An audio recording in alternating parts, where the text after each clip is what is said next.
आज प्रतीक्षाच्या टिफिनसाठी काकडी, सोयाबीनची भाजी आणि चपाती. तर ती म्हणे, आई काकडीवरती काहीतरी असं नमकीन टाकू दे, म्हणजे काकडी शाळेमध्ये छान लागेल. तर त्यावर जलजिरा हे टाकून दिलं, त्याने छान काकडी लागते. आणि मग तोपर्यंत लगेच आदेश उठला होता. मग आदेशकडे गेले तर ती मला म्हणाली, आई आदेशने बघ कसे त्याच्या चेहऱ्याखाली हे केले म्हणून. तर मग त्याची नखं बघितले, तर नखं म्हटलं आता लगेच नखे काढून घ्यावी त्याची, म्हणजे कसं पुन्हा काही त्याला जखम वगैरे होणार नाही. तर मी त्याची नखं काढतच होते, तोपर्यंत मला असा वास आल्यासारखा झाला आणि जाऊन बघते तर काय सगळं तू गेलं होतं. आणि मग हा काय पसारा झाला. मग म्हटलं आता झटपट हा पसारा आवरून घ्यावा आणि शेगडी स्वच्छ अशी घासून घेतली. तर गरमागरम शेगडी घासताना ना माझ्या बोटाला नॉर्मल असा चटका लागला होता. तर मग ते राहिलं बाजूलाच. मग आहो आले, आहोंना जेवायला ताट करून दिलं. सोयाबीनची भाजी, मुळ्याच्या शेंगाची आणि बाजरीची भाकरी, आणि त्याला आंघोळ करून झोपी लावला.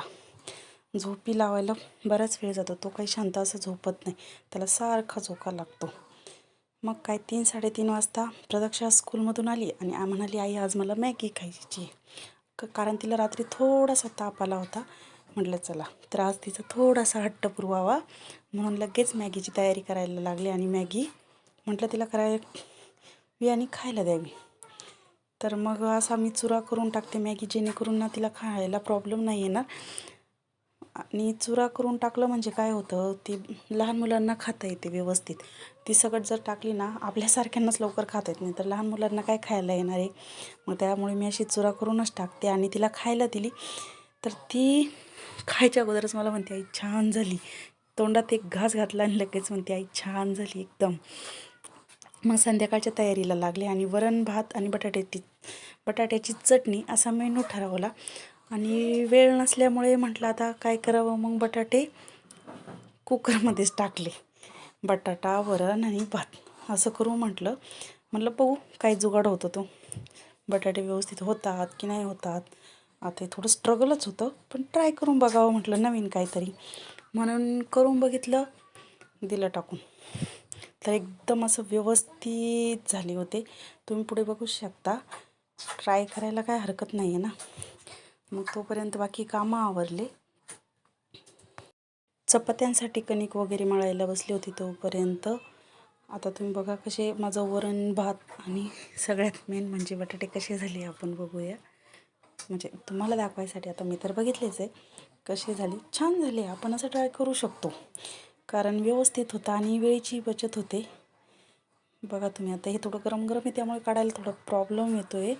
दुसरी सांडशी जर असती तर ते व्यवस्थित निघालं असतं, पण आता मी ती वापरत नाही, ठेवून दिलेली आहे, तीच आहे. तर तुम्ही बघू शकता आता बटाटे किती छान असे उकडलेले आहेत. आणि आजच्या बटाट्याची चटणी तुम्ही बघू शकता. आणि जर कुणाची पोळी फुगत नसली तर कमेंटमध्ये मला ट्रेक विचारा, मी नक्की सांगेन. तुम्ही माझी पोळी बघू शकता, इतकी छान टम्म अशी फुगते ना की तिला धरायला कुठे जागाही शिल्लक राहत नाही. त्यामुळे जर कुणाची चपाती फुगत नसली तर तुम्ही मला कमेंटमध्ये नक्की विचारा, मी तुम्हाला नक्की रिप्लाय करून सांगेन किंवा त्यासाठी एक स्पेशल व्हिडिओ बनवेन. आमच्या घरी दर सोमवारी कंपल्सरी वरण भात आणि त्याच्यासोबत तोंडी लावायला काहीतरी चटणी, हा मेनू फिक्सच असतो. त्यामुळे दर सोमवारी वरण भात हे करावंच लागतं.